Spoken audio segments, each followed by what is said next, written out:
ठीक है, देखिए ईडीआई सिक्योरिटी, ईडीआई का क्या फुल फॉर्म था? Electronic data interchange. तो मीनिंग ऑफ ईडीआई सिक्योरिटी, तो ईडीआई सिक्योरिटी का यहाँ पे मतलब क्या हुआ? Refers to the measures and techniques use to protect electronic business documents exchange through EDI systems from unauthorised access, alteration, loss और मिसयूज। सिंपल में ईडीआई सिक्योरिटी का क्या मतलब हो गया? जो भी हम तरीका अपनाते हैं और या तकनीक अपनाते हैं, किसके लिए? प्रोटेक्ट करने के लिए हमारा इलेक्ट्रॉनिक बिजनेस डॉक्यूमेंट्स। क्योंकि हम लोग जानते हैं ईडीआई में हम लोग का जो way of receiving end receiving documents से जो भी मतलब रिलेटेड रहता है वो हम लोग इलेक्ट्रॉनिकली रिसीव करते हैं ना, इलेक्ट्रॉनिकली सेंड करते हैं थ्रू ईडीआई सिस्टम, जो हम लोग जानते हैं ईडीआई ट्रांसलेटर या सॉफ्टवेयर जो रहता है उसके माध्यम से। ठीक है, तो उसको हम कैसे प्रोटेक्ट करते हैं? तो प्रोटेक्शन किससे चाहिए होता है? Unauthorised access. अनऑथराइज्ड एक्सेस क्या होता है? जिनको इसका अनुमति नहीं है। ठीक है, आप लोग देखे होंगे इवन बैंक्स या कोई ऑर्गेनाइजेशन में तो लिखा था ना, बिना अनुमति के अंदर प्रवेश ना करे, है ना, या कॉन्फिडेंशियल एरिया, इस तरीके का रहता है ना। फ्रॉम अनऑथराइज्ड एक्सेस, या एक्सेस नहीं कर सकते हैं। ऑल्ट्रेशन, ऑल्ट्रेशन क्या होता है? कोई चेंजेस करना, है ना, तो वो नहीं कर सकते हैं। लॉस और मिसयूज, ठीक है, कि उसका डॉक्यूमेंट्स गुम ना हो जाए जो ईडीआई के थ्रू हम लोग क्या कर रहे हैं, सेंड कर रहे हैं, रिसीव कर रहे हैं, या मिसयूज ना हो जाए मेरा। तो ये सब किसके अंडर आता है? मेरा ईडीआई सिक्योरिटी। एकदम सरल शब्दों में ईडीआई सिक्योरिटी क्या हो गया? जो ईडीआई मतलब इलेक्ट्रॉनिकली जो डॉक्यूमेंट्स मूव हो रहे हैं उसको प्रोटेक्ट करना, उसका इंफॉर्मेशन को प्रोटेक्ट करना। ठीक है, तो ईडीआई में क्या इन्वॉल्व होता? लिखा सेंसिटिव डॉक्यूमेंट्स जैसे आते हैं purchase order, invoices, payment instructions, strong security mechanism. कितना अच्छा मेरा मैकेनिज्म है सिक्योरिटी का, ये ज़रूरी है ताकि हम ट्रस्ट और कॉन्फिडेंशियलिटी को मेंटेन कर सके। किसमें? B2B ई कॉमर्स में। क्योंकि हम लोग देखिए ना, ज़्यादातर ईडीआई कहाँ यूज़ होता है? B2B में ना, बिजनेस टू बिजनेस। कंज्यूमर को क्या सॉफ्टवेयर का भी जरूरत है, वो तो बस वो दोनों बिजनेस पार्टीज है आपस में, वो लोग डील कर रहे हैं। ठीक है, फिर देखिए ऑब्जेक्टिव्स ऑफ ईडीआई सिक्योरिटी, क्या क्या इसका मेन उद्देश्य है? पहला, कॉन्फिडेंशियलिटी, ठीक है, गोपनीयता।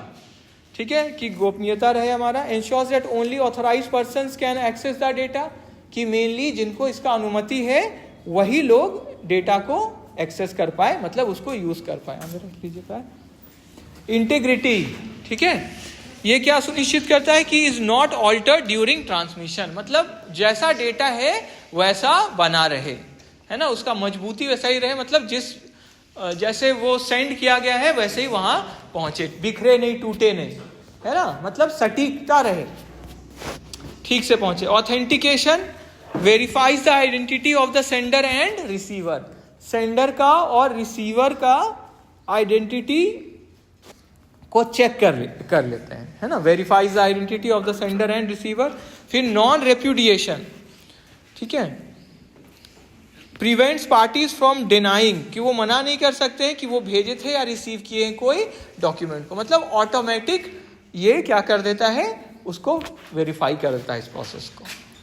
ठीक है, availability ensures that EDI systems are accessible when required, कि ईडीआई सिस्टम को जब भी हम लोग उसको यूज करना चाहे वो हम लोग कर पाए। ठीक है, नेक्स्ट देखिए मेजर सिक्योरिटी थ्रेट्स। मेन इसमें सिक्योरिटी थ्रेट्स क्या है ईडीआई में? पहला, अनऑथराइज्ड एक्सेस, ठीक है, ठीक है, डेटा इंटरसेप्शन ड्यूरिंग ट्रांसमिशन। जैसे आजकल हम लोग देखते हैं साइबर सिक्योरिटी है, रिस्क है ना, तो साइबर इश्यूज जो आ रहे हैं कि कोई तीसरा पार्टी क्या कर सकते हैं, इंटरसेप्ट, मतलब बीच में उसको इंफॉर्मेशन को कैप्चर कर सकते हैं।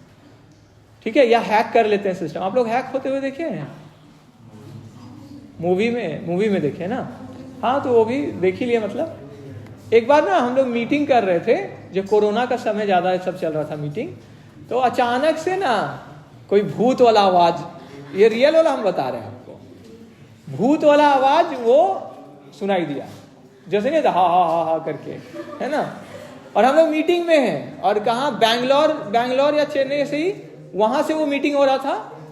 हम तो शायद रांची में थे या सिमडेगा में ही ऑनलाइन वाला मीटिंग कर रहे थे। अचानक से ये आवाज आया, तो हम बोले क्या हुआ, तो और पूरा वो जो था सिस्टम है ना, तो जो लोग यूज कर रहे थे वो लोग बोले ना कि इसको हैक कर लिया गया है। हाँ, तो बोले क्या हो गया? तो देखे ना कि जो लोग जो हैक किए हुए थे वो अपने मर्जी से फिर चला रहे थे। अचानक से कोई वीडियो दिखा दे रहे, कोई गाना बजा दे रहे, ठीक है। तो वो जो लोग ये करवा रहे थे मतलब मीटिंग, ठीक है, वो डांटे, बोले कि अभी ना पुलिस में तुमको कंप्लेन करते हैं, रुको। हाँ, तो फिर भी वो नहीं सुन रहा था, बदमाश ज्यादा ही बदमाश था ठीक है, वो और बदमाशी कर रहा था। फिर लास्ट में फिर क्या हुआ कि सब अपना सिस्टम बंद कर दिया कि नहीं हटाओ, मीटिंग हटाओ, ठीक है। तो ये तो मतलब हम भी देखे हैं लाइव में कि कैसे करते हैं। तो वो लोग क्या हुआ, कोई सिक्योरिटी फीचर को ब्रीच कर दिए होंगे, मतलब तोड़ दिए होंगे ना, तब ना ऐसा वो कंट्रोल कर पाए। नहीं तो एडमिन जो है उसके हाथ में नहीं रहता है कंट्रोल, जो मीटिंग ये चालू किए हैं कंट्रोल उनके हाथ में होता है। पर ये कुछ वही आईटी का कुछ यूज करके कोड या वायरस या कुछ भी, जिससे क्या है वो अपने हाथ में वो सिस्टम ले लिए, ठीक है। ठीक है, तो अनऑथराइज्ड एक्सेस, अब समझ गया अनऑथराइज्ड एक्सेस, उनको इजाजत नहीं है लेकिन वो ले लिए। फिर डेटा मॉडिफिकेशन और टेम्परिंग, डेटा का मॉडिफाई कर दिया जाता है। जैसे ये फास्ट एंड फ्यूरियस मूवी वाला में भी रहता है ना कि हाईजैक कर ये कर लिए, या इंडियन मूवी भी कुछ कुछ बनता है उसमें भी रहता है कि वेबसाइट, और रियल भी है ये कि कुछ कुछ जो पॉपुलर वेबसाइट्स हैं या बड़ी देशों की जो वेबसाइट्स हैं उसको हैक कर लेते हैं, या बैंक का या इंश्योरेंस कंपनी का, और क्योंकि उसमें तो बहुत सेंसिटिव इंफॉर्मेशन रहता है तो वो लोग बड़ा अमाउंट या कुछ इस तरह से ब्लैकमेल करके कि इतना हमको दीजिए तब हम फिर से नॉर्मल कर देंगे। हाँ, तो ये करते हैं, ठीक है। तो ये सब से भी रोका जा सके, तो डेटा मॉडिफिकेशन कोई नहीं कर सके, है ना। फिर वायरस एंड मैलवेयर अटैक्स, जिससे खराब ना कर सके।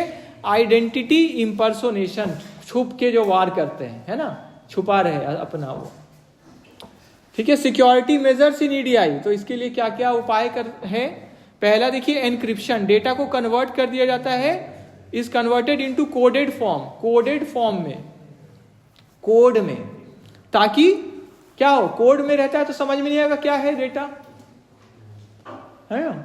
जैसे कुछ लोग का ये भी रियल स्टोरी है, दिखा रहा था टीवी में ही, ठीक है, कि कैसे आप लोग एक दूसरे का हाव भाव समझते हैं, या ऐसे एक जन से ही हम जब हम खुद 8 या इसी में थे तो 2 जन ना आपस में बात करते थे। बोले बात कैसे कर रहे हैं, मतलब कुछ होता है ना कि क्या है वो बता देना इशारों में, हाँ कि मेरे हाथ में अभी ये है। तो तीसरा आदमी जैसे हम लोग हैं जो देखने वाले, हम लोग कैसे जान जा रहा है वो, उसको तो अभी हम हाथ में दिए हैं लेकिन वो बता दे रहा है। तो लास्ट में उससे पूछे, बोले ना हम लोग थोड़ा कोड वर्ड रखे, थोड़ा आंख को ऐसे ऐसे करते हैं, या ये उसका मतलब ये लेटर हो गया, या ये उससे वो समझता है दूसरा। तो ये क्या हुआ कि जो अलग फॉर्म में जब डेटा को हम लोग करते तो ये बात कर लेते हैं आपस में, है ना। तो डेटा को कन्वर्ट कर दिया जाता है कोडेड फॉर्म में during transmission. Only authorised parties with the correct decryption की कैन रीड इट, ठीक है। जिसके पास करेक्ट इसके लिए नेक्स्ट कोड है डिक्रिप्ट करने के लिए, वही उसको पहचान सकते हैं। फिर डिजिटल सिग्नेचर्स, डिजिटल सिग्नेचर क्या करते हैं, use to verify the authenticity of the sender and ensure non repudiation, ठीक है। ऑथेंटिसिटी ऑफ द सेंडर, की सेंडर जेन्युइन है कि नहीं। जैसे पेपर में तो हम लोग साइन करते हैं, लेकिन जो डॉक्यूमेंट्स इलेक्ट्रॉनिक फॉर्म में है उसमें तो स्पेशल सिग्नेचर जैसा चलेगा ना, ठीक है। तो उसका अलग जैसे डिजिटल सिग्नेचर आता है, ठीक है। एक सॉफ्टवेयर जैसा रहता है आपको, जैसे ना कुछ कुछ फाइनेंशियल डॉक्यूमेंट रहता है, जैसे कंपनी के केस में trading profit loss account, balance sheet, इस पे भी सिग्नेचर होता है। तो उस पे कैसे होता है सिग्नेचर, ठीक है। और डायरेक्टर का भी रहता है, डिन बोलते हैं, डायरेक्टर आइडेंटिफिकेशन नंबर। तो डिजिटल सिग्नेचर वाला भी जैसे सॉफ्टवेयर जैसा कुछ है, जिससे क्या हुआ कि उसका कोड रहता है या उसको अटैच कर देते हैं, जैसे व्हाट्सएप पे हम लोग अटैच करते हैं ना कोई डॉक्यूमेंट, उसी तरह जब वो डिजिटल सिग्नेचर वाला को अटैच करते हैं तो वो एक तरह से क्या हो जाता है कि आपका साइन हो गया। जैसे आजकल ऑनलाइन जो return, income tax return file करते हैं हम लोग, तो